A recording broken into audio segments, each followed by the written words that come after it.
présenter Claire en croisant les doigts pour que les petits problèmes techniques habituels se résolvent. Donc Claire Cornillon est agrégée de lettres modernes, certifiée d'anglais, docteur en littérature comparée.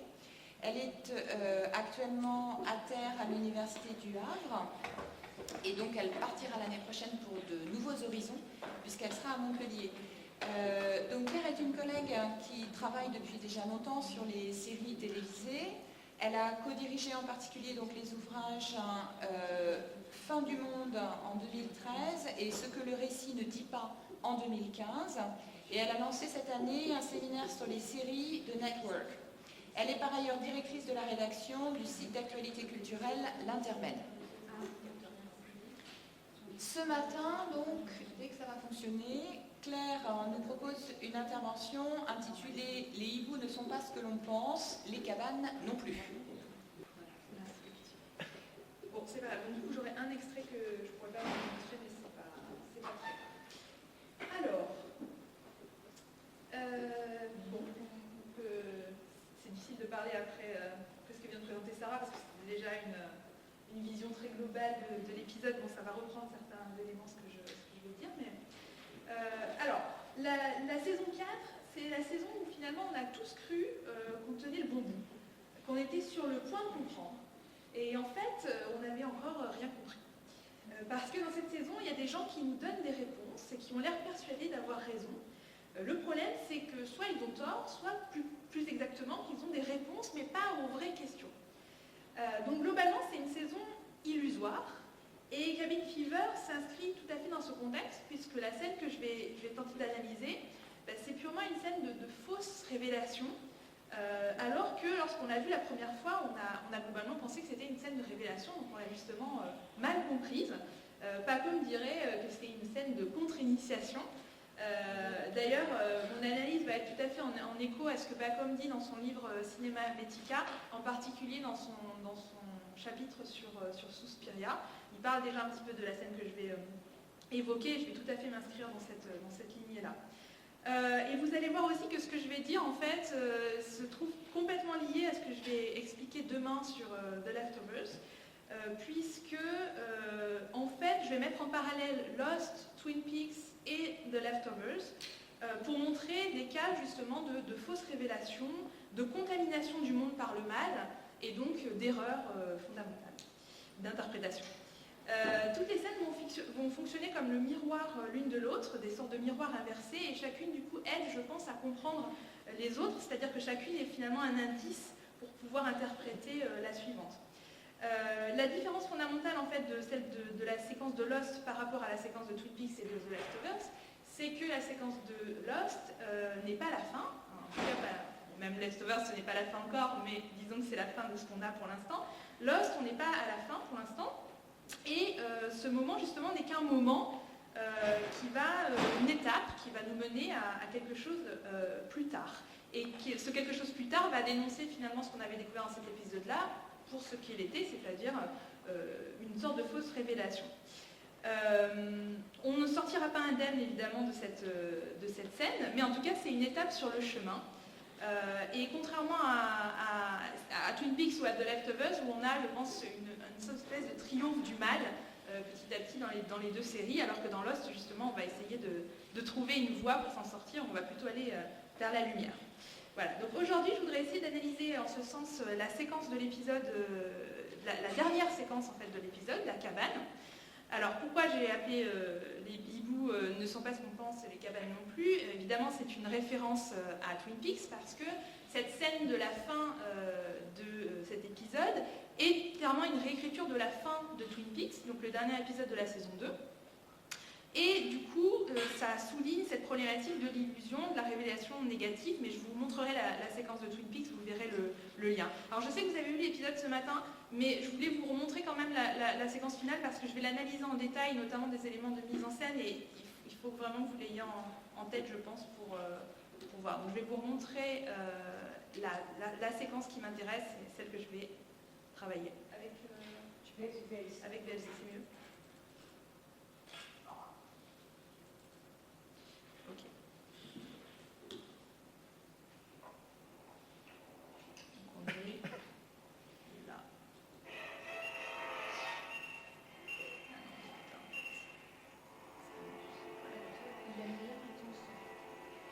et mon son, il aime bien.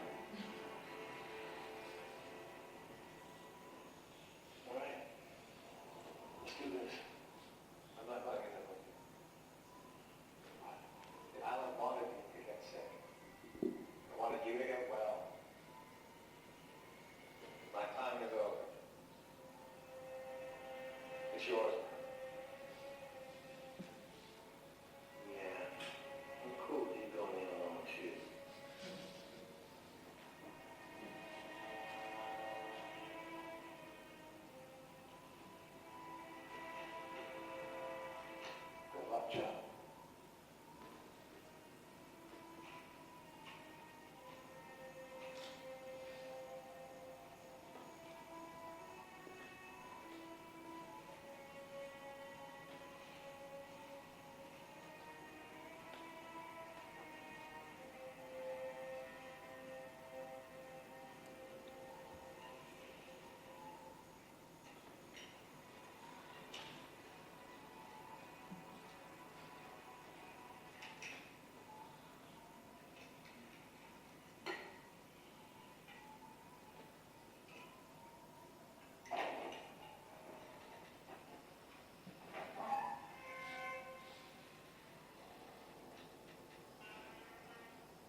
évidemment le contraste intérieur-extérieur.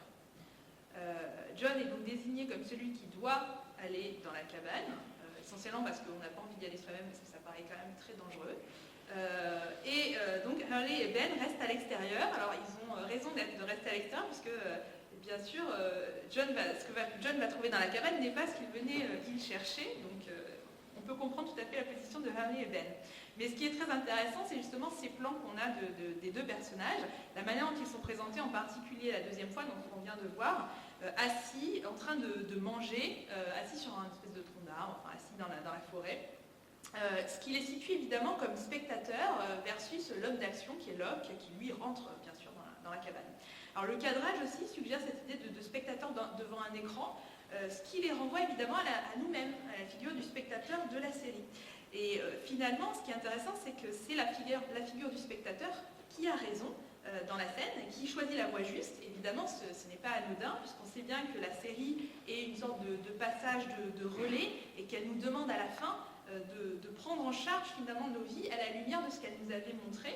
Et donc la place du spectateur est toujours essentielle dans la série. Et ce n'est pas un hasard si on a ces figures comme ça qui nous insèrent aussi dans la scène, dans ce passage spécifiquement. D'autant que ces spectateurs, c'est pas n'importe qui, c'est Ben et Hurley, c'est-à-dire les futurs gardiens de l'île, et donc justement pas John. C'est d'ailleurs, comme me le faisait remarquer Pacom, le premier moment où justement est constitué ce duo. Donc c'est un moment qui présage la fin, exactement comme Sarah le disait. Et c'est aussi important parce que c'est un duo comique. Et justement, l'humour implique une espèce de prise de distance, je dirais salutaire, avec le réel, qui me paraît vraiment en opposition avec cette position de Locke qui va foncer dans la gueule du loup, finalement, sans hésitation. Et donc, on a ce contraste entre les deux positions des personnages. Alors, évidemment, comme dans toute la série, l'épisode et cette scène en particulier a à voir avec l'interprétation des signes. Et finalement, la scène va tromper à la fois les personnages et le spectateur. Pourtant, comme d'habitude, de multiples signes nous suggéraient qu'il y avait quelque chose qui clochait. Mais on ne pouvait pas les voir, alors même qu'ils étaient flagrants. Donc c'est vraiment fascinant, comme d'habitude, de revoir la scène une fois que l'on sait ce qui se passe après. Déjà, la première fois que Hurley voit la cabane, qui est dans le tout premier épisode de la saison, la scène reprend tous les codes du film d'horreur. Alors, c'est la séquence que je voulais vous montrer, mais du coup, je ne l'ai pas, c'est pas grave. Donc, vous vous souvenez peut-être de cette scène. Hurley est complètement perdu, paniqué, seul la nuit, dans la jungle, et il voit cette espèce de cabane abandonnée apparaître, mais à peine, dans le noir, alors qu'on entend des chuchotements. Clairement, on est vraiment dans un contexte de film d'horreur. Et en plus, Hurley dit « Oh oh ». Voilà, donc je ne vois pas comment on peut coder la cabane plus négativement que ça, vraiment c'est clair. Donc ce n'est pas un endroit de révélation. Or, lorsque les personnages y reviennent, la cabane conserve l'ensemble de ses codes. Il n'y a pas d'autre manière de la présenter. Pourtant, on pense y trouver la lumière. Bon. Mais quand John entre dans la cabane, on a justement exactement toujours ces mêmes éléments du film d'horreur. Et là, le jeu sur le point de vue est vraiment très intéressant. Je ne sais pas si vous avez remarqué quand John entre dans la cabane. On a un cut, un moment vraiment où il rentre, et on ne suit pas son point de vue. À l'instant même où il rentre dans la cabane, tout de suite on a un contre-champ qui indique qu'il y a une présence dans la pièce et qui donne une espèce de... On ne sait pas trop, c'est pas une caméra subjective, mais on donne une impression de caméra subjective parce qu'on ne voit pas très bien ce qu'il y a dans la pièce. Et il y a une impression de quelque chose de menaçant qui est justement tout à fait typique du film d'horreur. En plus, la caméra tremble un peu, elle n'est pas très stable, on entend des bruits, des grincements de bois, tout est très inquiétant. Donc en gros, il y a des panneaux danger partout.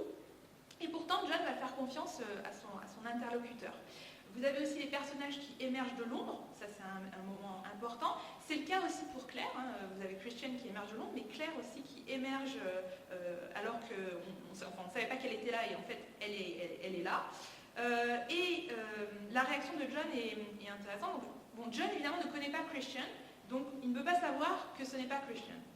Par contre, John connaît bien Claire et il est surpris de sa présence là, mais il ne comprend pas finalement qu'elle n'a rien à voir avec la Claire qu'il connaît. Pourtant, là aussi, il y a énormément de signes, non seulement en termes d'apparence, mais aussi de comportement, cette attitude d'assurance, d'arrogance qu'il va avoir cette nouvelle Claire qu'elle n'a pas du tout avant, mais aussi évidemment de la conversation à propos de son fils, puisqu'elle ne répond pas à la question sur Aaron, alors qu'évidemment la Claire qu'on connaissait aurait réagit tout de suite à ça, c'était sa préoccupation principale.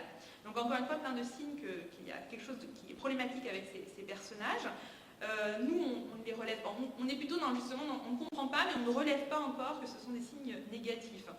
En plus, Christian dit que le bébé is not supposed to be here, ce qui est aussi un signe négatif, hein, parce que Aaron représente quand même quelque chose de positif et une sorte d'innocence. Donc là aussi un signe négatif. Pourquoi est-ce qu'on ne peut pas comprendre cette scène? Parce qu'on a une vision trop simpliste des choses à ce moment-là et qu'on pense que le surnaturel ne vient que d'une seule source dans la série. D'ailleurs, juste avant, Ben va redire The Island, what the Island wants, etc. Donc le sujet c'est The Island. On croit qu'il y a uniquement cette source-là, si vous voulez, d'éléments surnaturels. On n'a pas compris encore qu'il y a ce binôme justement de Jacob et de l'homme sans nom. Donc du coup, on mélange tout ensemble, on pense que tout ça est transcendant et que tout mène à la même voie, alors qu'en fait, pas vraiment, puisqu'il y a justement cet homme sans nom. Et du coup, quand Claire dit « I'm with him », c'est fondamental parce que justement, à ce moment-là, elle a choisi son camp, mais nous ne savons même pas qu'il y a deux camps, en fait. C'est ça le problème. Et c'est très important parce qu'à mon sens, c'est ce qui va se rejouer dans The Leftovers, j'en parlerai demain. C'est-à-dire que justement, le surnaturel va être associé en réalité en grande partie au mal, alors que les gens vont y chercher quelque chose qui n'y est pas, en fait. Donc ça, j'en reparlerai demain. Alors, justement, donc l'un des intérêts de la scène, comme toujours dans la série, c'est la question du point de vue. J'ai dit qu'on n'adoptait pas le point de vue de John au départ, ce qui fait qu'il est objet du regard et non pas maître du point de vue et de l'image. Ça, c'est vraiment essentiel. Il n'est pas sujet dans cette scène, il est objet. D'autre part, et ça joue de la même façon, il y a tout un jeu sur l'ombre et la lumière, parce que John éclaire la pièce avec sa lanterne, mais si vous avez remarqué, ce faisant, il éclaire son visage, parce qu'il la tient devant lui, ce qui fait qu'il s'expose au regard, il est lisible, pour nous comme pour son interlocuteur. A l'inverse, Christian maîtrise son environnement et il reste dans le noir, son visage est donc invisible et illisible, il est donc en position de force, en fait, par rapport à John, c'est vraiment flagrant. D'autant que le cadrage isole chacun des personnages. Vous avez un trio qui se met en place. Vous avez John, Christian et l'homme sans nom et Claire. Et en fait, vous avez toujours une série de contre-champs abrupts. Le cadrage isole chacun des personnages. On ne les voit jamais ensemble. Et ce qui fait que John est vraiment encadré par les deux personnages. Il se retourne de l'un à l'autre. Il n'est pas du tout en position de force. Il est déstabilisé même dans le plan et dans le cadrage. Et il est menacé aussi par ces deux pôles qui sont autour de lui. Et lui ne sait pas vraiment ce qu'il doit faire. Alors évidemment, en plus, on est dans un environnement particulier, puisque c'est un lieu hors temps, hors espace, une espèce d'ailleurs, the other place, on pourrait dire ça comme ça. Parce que la cabane est là sans être là, hein, et justement elle a bougé. Et c'est en ça évidemment que l'on rejoue la fin de Twin Peaks. Alors, je ne vais pas raconter Twin Peaks, hein, je pense que vous connaissez la série, mais dans la toute fin de la série, le dernier épisode, Cooper, donc l'agent Dale Cooper, va dans la forêt et trouve un accès à la pièce rouge, donc, et va se retrouver donc, dans la Black Lodge, et il va être témoin de visions cauchemardesques, et petit à petit adopter le comportement de Bob, c'est-à-dire que le mal le contamine, et quand il ressort, il n'est plus lui-même, il est habité par le mal, et on voit cette scène à la toute fin de l'épisode, une scène de miroir, où justement son reflet est Bob. Je vais vous montrer cette séquence, quelques passages de l'épisode pour que vous voyez vraiment le lien, je vais commenter après tout ça, mais vous allez voir le lien avec la scène de Lost, c'est très flagrant. Ah, j'ai fait double clic, je vais peut-être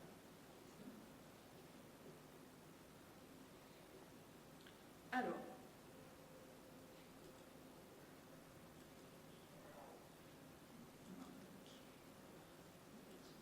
il n'y a pas de son, ouais.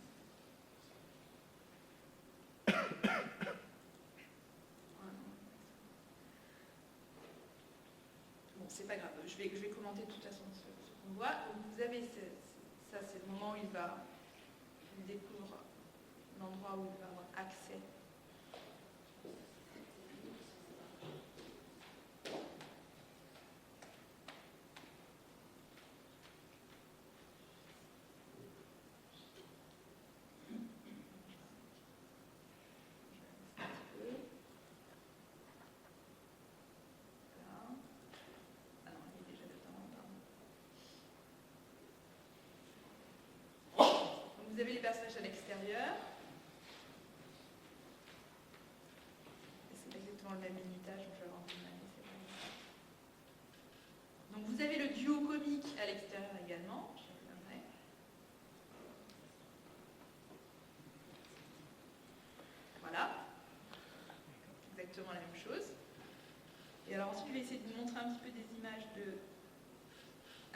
la Black Lodge, la fin.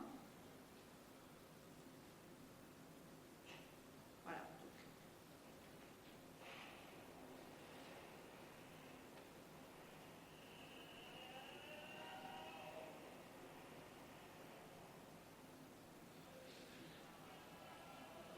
En même temps, ça fait moins peur si on n'a pas le son, donc c'est bien aussi.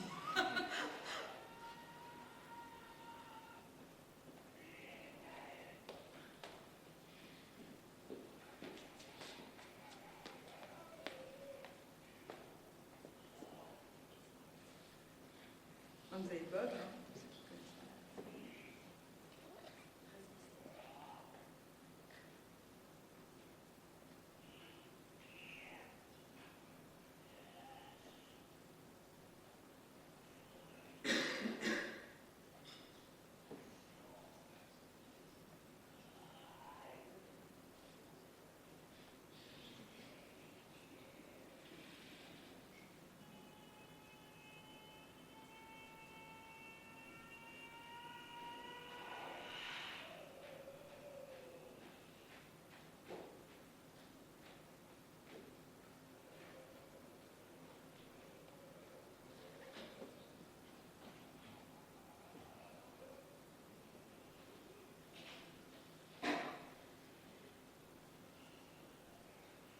Voilà, ça c'est le moment important.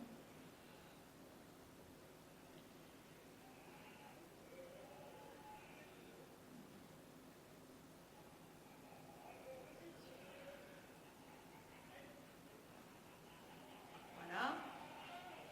Bon, ensuite les deux se poursuivent. Et ensuite, vous avez donc la toute fin de l'épisode. Voilà. C'est en gros les éléments que je vous commence.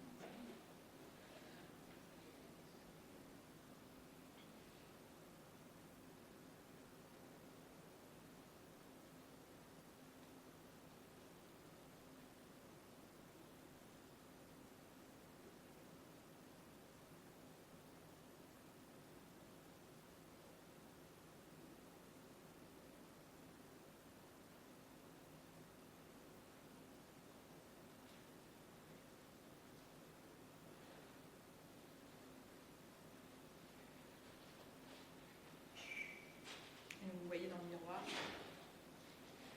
c'est Bob qui se reflète. Ok. Donc ça, c'est les éléments estimables. Ok. Alors, vous voyez, c'est une espèce de miroir de la scène de l'os qui évidemment éclaire sa dimension négative. Alors, on retrouve tous les éléments de contexte, hein, l'ambiance, la forêt, la nuit, les bruits d'animaux. Alors là, je ne vous l'ai pas montré, mais dans la scène de Twin Peaks, on voit effectivement le hibou, hein, dont je parlais. On les entend seulement on entend seulement les animaux dans la scène de l'os, mais on retrouve cette même ambiance. Et il y a plusieurs éléments importants.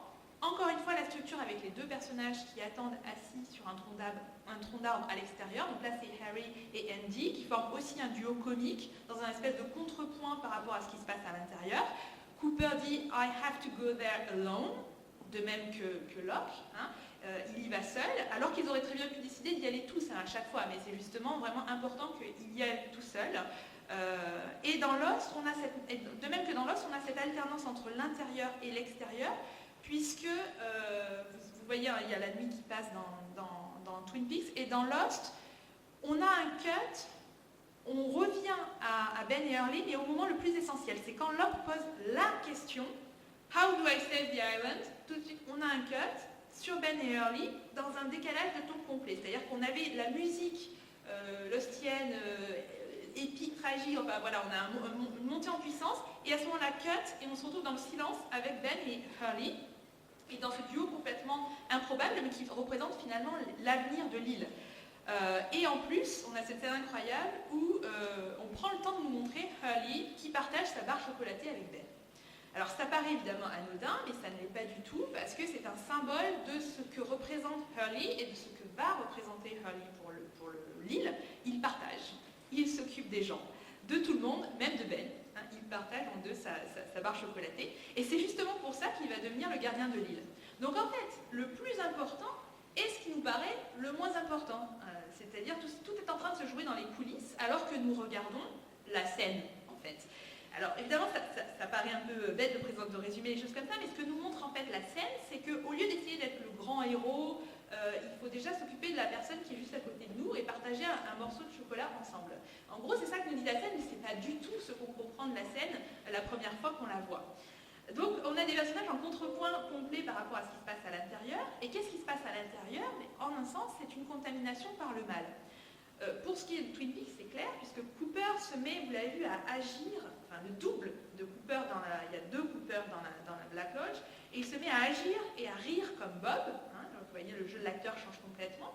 Et donc, et puis parce que Cooper n'a plus que l'apparence de Cooper à la fin, c'est-à-dire qu'il a été contaminé par, par le mal. Or, qu'est-ce qui se passe pour Locke? Alors, Panon me faisait remarquer que Christian n'est pas en costume, il ne porte pas la même tenue dans cette scène-là par rapport aux autres fois où on l'avait vu. À mon avis, c'est justement parce que l'homme sans nom ici ne s'adresse pas à Jack, mais bien à Locke, et que du coup, il s'adapte à lui. Ses vêtements sont moins solennels, et il n'est pas dans le costume d'enterrement en fait de Christian. Et il agit aussi de manière beaucoup plus naturelle, beaucoup moins solennelle. Vous voyez comment il est assis avec les jambes croisées, enfin vraiment il est beaucoup plus naturel. Et il devient en apparence, je pense, une sorte de miroir de Locke, ce qui évidemment contribue d'une part à convaincre John, puisqu'il parle à quelqu'un qui semble être, comment dire, dans le même monde que lui, et donc ça permet d'être plus crédible. Mais d'autre part, c'est aussi parce que ça présage le fait qu'il va devenir lui-même John Locke, je pense. Donc c'est une figure de la Christian, de la tentation. Il va s'adapter à son interlocuteur pour le manipuler, et justement il lui dit absolument tout ce qu'il a envie d'entendre. On sait bien que la problématique fondamentale de John, c'est qu'il pense être choisi, ce qui est le cas, mais il n'est pas choisi pour ce qu'il croit. Or, lorsqu'il dit « I'm here because I was chosen to be », Christian lui répond « It's absolutely right ». Tout le problème étant, d'accord, mais choisi, pour quoi faire, en fait. Or, il a été choisi ici par l'homme sans nom, et non pas par Jacob. Il a été choisi, mais pour faire le contraire de ce qu'il faudrait faire. Donc c'est une espèce de tentation de la mauvaise voie. Ce n'est pas que le discours de Christian est faux, c'est que ses prémices sont fausses, et que donc on assiste à une manipulation, qu'on ne peut pas vraiment comprendre ce qu'il nous dit, en fait, de manière assez claire. Bon, à part le fait, évidemment, qu'il dit qu'il peut parler au nom de Jacob, qui est évidemment le mensonge qui fait basculer, qui fait tout basculer.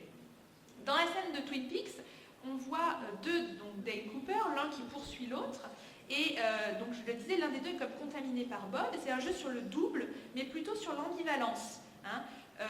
De même que pour Cooper et Bob, on sait bien, mais pas encore à ce moment-là, que l'homme sans nom va constituer un double de John et qu'il va justement prendre son apparence. Et du coup, dans cette scène, à la lumière de la fin de Twin Peaks, on voit déjà une annonce très en avance de l'apparition du double maléfique de John bien plus tard. Et donc, en fait, l'ennemi de l'île est en train de gagner du terrain dans cette scène, sans qu'on s'en rende compte. Dans Twin Peaks, Bob n'est pas vraiment un personnage, mais un aspect des personnages. Donc, j'interprète Twin Peaks plutôt à la lumière du film que de la série. Puisque dans Fire Walk With Me, on voit bien que Bob n'existe pas en tant que personnage. C'est Laura qui transfigure le mal chez son père en cette entité qui est Bob. C'est une figure écran pour ne pas voir Leland. Mais lorsqu'elle voit Bob, en fait, elle voit son père. Dans Fire Walk With Me, c'est très clair. Donc à la fin de Twin Peaks, ce n'est pas que Bob a pris la place de Dale Cooper, c'est que le Bob en Dale Cooper a gagné la bataille, ce qui est très différent. Pour Locke, lui, ce qui se passe, c'est que, en fait, il va mourir. C'est différent encore par rapport évidemment à la situation de Dale Cooper, mais lui, il va mourir et être remplacé par l'homme sans nom qui prend son apparence. Mais dans la scène qui nous intéresse, je pense que le rapprochement est à faire dans le sens qu'il nous indique que c'est la mauvaise voie, que ce faisant, Locke nourrit en fait en nous la mauvaise voie, les tendances et en plus il nourrit en lui-même les tendances qui le détruisent. C'est ça, je pense, qui est important. Et on va justement retrouver exactement la même chose pour Kevin dans The Leftovers, donc je reviendrai là-dessus. Donc John construit sa propre perte parce qu'il voit les choses à la lumière de ce qu'il a prédécidé, alors même que tous les signes montrent l'inverse. Donc par exemple, la première question qu'il pose à Christian est « Do you know why I am here ?» Ce qui n'est pas une question pour avoir une information, mais bien une question pour confirmer sa propre idée de son destin. Et d'ailleurs, Christian lui répond « Do you ?» Voilà. Ce qui est ultimement ironique parce que justement, il ne sait pas.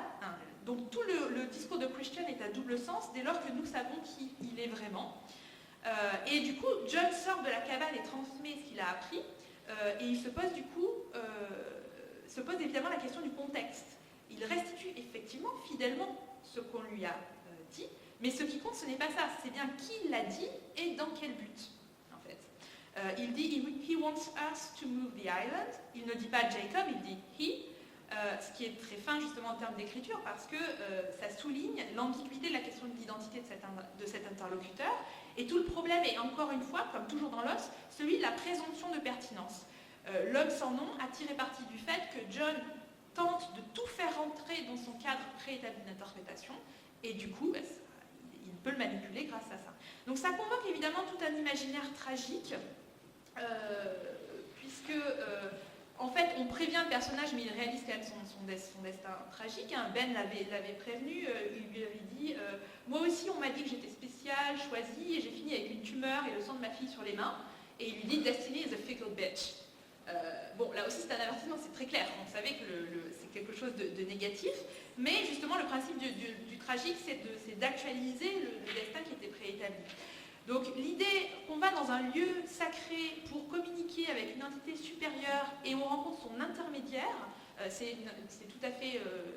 c'est des choses qu'on retrouve dans l'Antiquité, hein, la Pythie, etc. Donc on retrouve une espèce d'imaginaire tragique antique. On retrouve aussi en un sens les sorcières de Macbeth, hein, cette idée que l'on construit sa propre perte alors que l'on pense être sur la bonne voie parce qu'elle nous avait indiqué simplement ce que l'on voulait nous.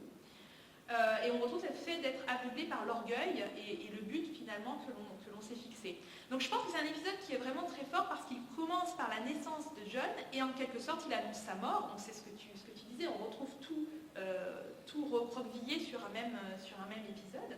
Et c'est tout l'itinéraire tragique d'un personnage qui finalement résiste systématiquement au réel et qui pour cette raison est fort et un héros assez fascinant, mais il souffre tellement, il puise sa résilience dans cette résistance fondamentale et cette espèce d'orgueil qu'il est obligé de maintenir pour pouvoir exister.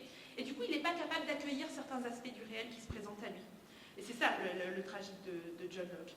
Et donc c'est quelqu'un qui a été constamment manipulé dans sa vie par à peu près tout le monde, et il se retrouve en fait à nouveau manipulé par l'homme sans nom, qui utilise cet aspect prévisible finalement de John. Mais ce qui me paraît fascinant, c'est que tout ce que je viens de dire est absolument invisible au premier visionnage, et que par conséquent, ce qui arrive au personnage nous arrive aussi. Nous voulons être le spectateur élu, celui qui aura tout compris, et donc nous nous jetons dans la gueule du loup, alors qu'en fait, il nous reste encore beaucoup de chemin à parcourir, et que nous aurons accès à un moment au cœur de l'île, mais seulement en saison 6. Je vous remercie.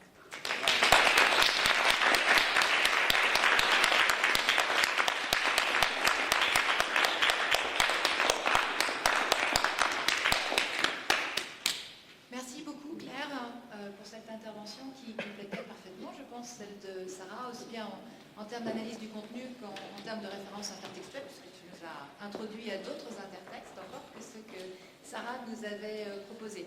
Donc, je vais tout de suite proposer la parole à la salle. Est-ce qu'on a des remarques, des interventions? On a un petit peu de temps devant nous pour une discussion. Oui? J'ai pas fait le micro. Oui, ça vient. Super. Merci, Pépé. Excuse-moi. Bonjour, merci beaucoup pour ces interventions. Ma question s'adresse aux deux intervenantes. Alors, comment la formuler directement? Au-delà de tout ce qui relève de l'entertainment, amuser le public, le saisir et l'emmener dans une narration qui soit très bien construite, ma question porte plutôt sur le fond idéologique de la série et la construction des personnages. Puisque Sarah, tu parlais à un moment de la mauvaise interprétation qui pouvait être faite des bondieuseries de la fin de la première saison, je crois. Mais il me semble ressortir de la façon dont vous avez présenté les personnages, que leur vouloir agir, ce qui les motivait, relevait principalement des choses de très très personnelles, avec peut-être une dimension un peu psychologisante, où ils étaient mus, où ils avaient une mission, quelque chose. Est-ce que c'est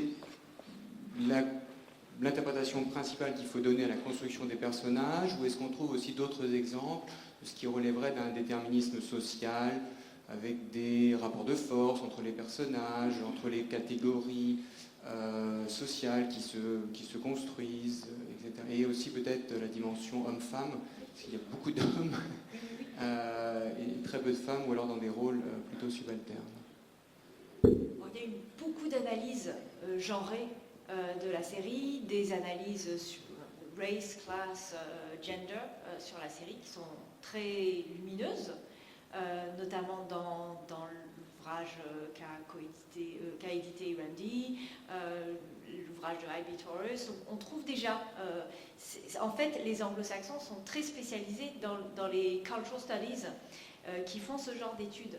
Par contre, on en trouve beaucoup moins qui font ces analyses narratologiques. Et donc, ce qu'on essaye de faire là, de mettre en adéquation des analyses, de jongler avec des analyses esthétiques et narratologiques, c'est ce que peut-être les études françaises liées à la littérature peuvent faire, hein, que les anglo-saxons ne font pas ou font pas assez. Donc c'est pour ça qu'on s'est...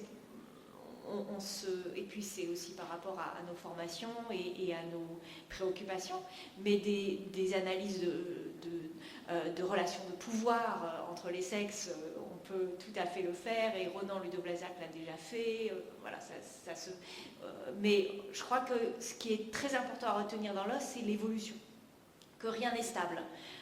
On peut dire quelque chose idéologiquement parlant sur un épisode qui ne sera par contre totalement pas vrai sur un autre épisode.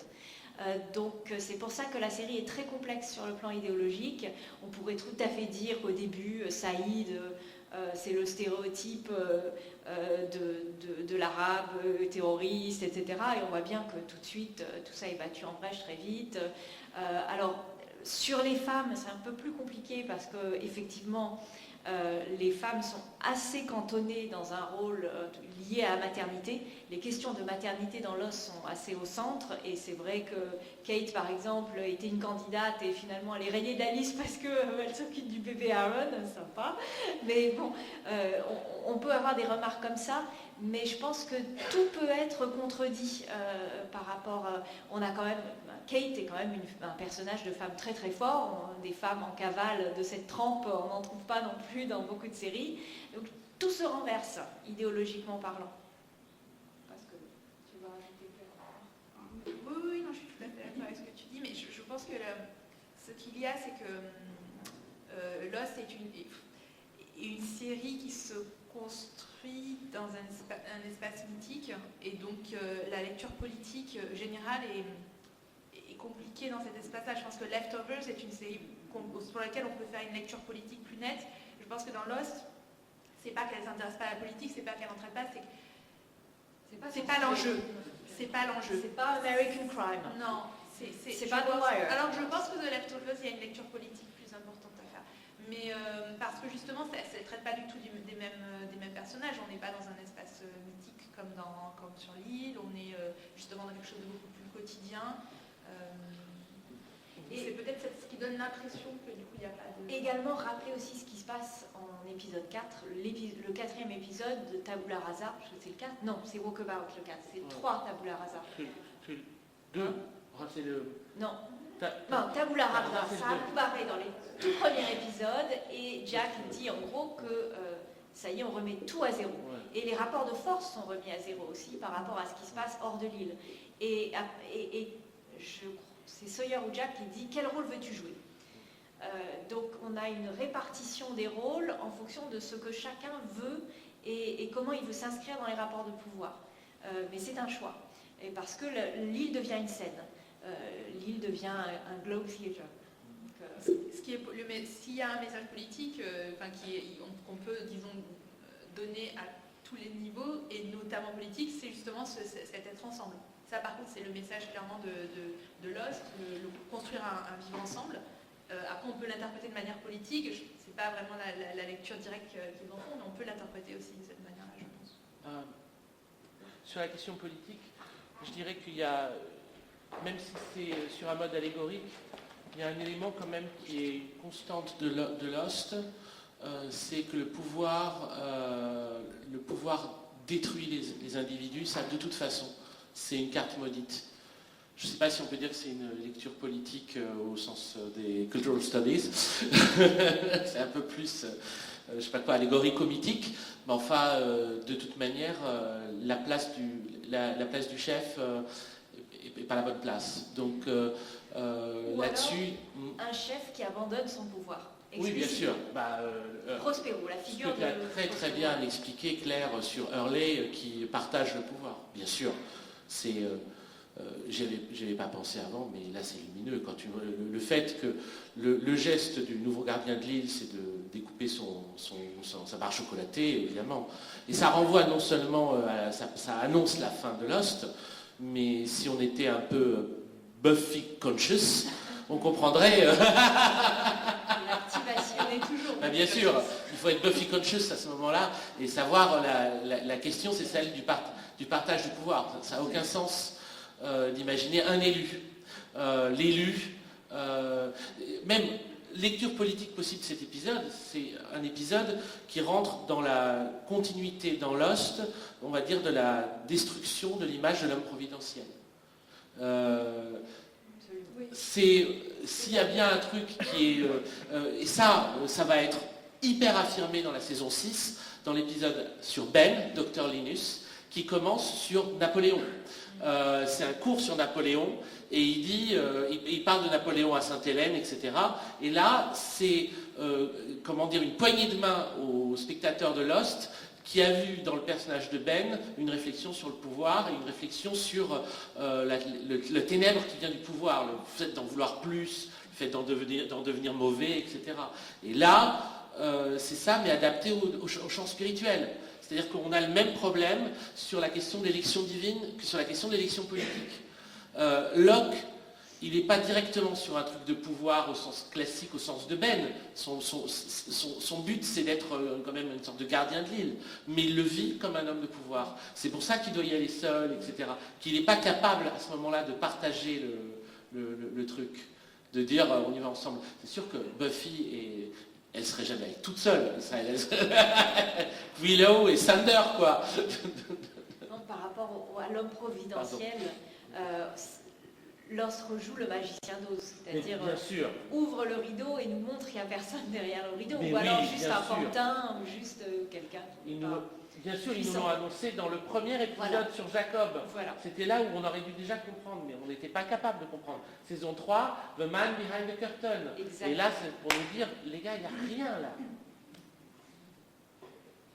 Et ce que j'adore, et ce que tu as très bien montré, Claire, justement, c'est cette oscillation entre ce qu'on trouve chez Shakespeare, entre les scènes de cour et ce qui se passe dans la cabane. C'est une scène de cour entre puissants, entre monarques, et les scènes de garde, de bouffons, qui font des contrepoints et qui ne sont pas importantes, qui sont au contraire là pour faire office de cœur et peut-être nous dire des vérités.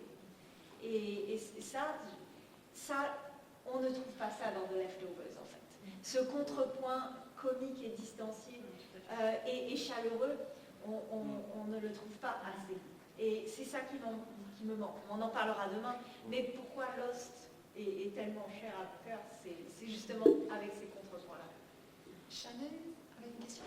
Pardon. C'est pas vraiment une question, c'est un peu un commentaire. Enfin, c'est quelque chose qui me frappe en écoutant les réponses aux questions qui ont été posées. C'est que finalement, ce que vous avez démontré et ce que vous tendez à montrer aussi dans les commentaires, c'est à quel point là, c'est une réflexion sur la télévision, sur cette idée, cette obsession avec l'évolution justement, enfin tout qui peut changer d'un épisode sur l'autre, d'une saison sur l'autre. Le refus de l'homme providentiel, c'est aussi finalement une mise en avant de l'aspect du travail en commun qui est nécessaire finalement pour faire une série télé, et aussi finalement les allusions au cinéma, à la télévision du passé. C'est bien mettre en avant finalement que c'est un travail qui incorpore aussi le passé du médium, quoi.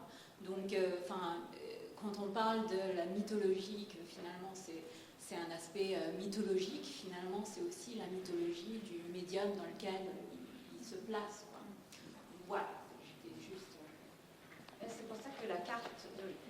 l'idée de la cartographie de l'arbre, de la coupe de l'arbre, avec le passé qui est englobé, le passé et le présent ne font qu'un, me semble une métaphore qui s'applique à Lost, et en tout cas à la sérialité télévisée, où l'intertexte est devient une strate du tout.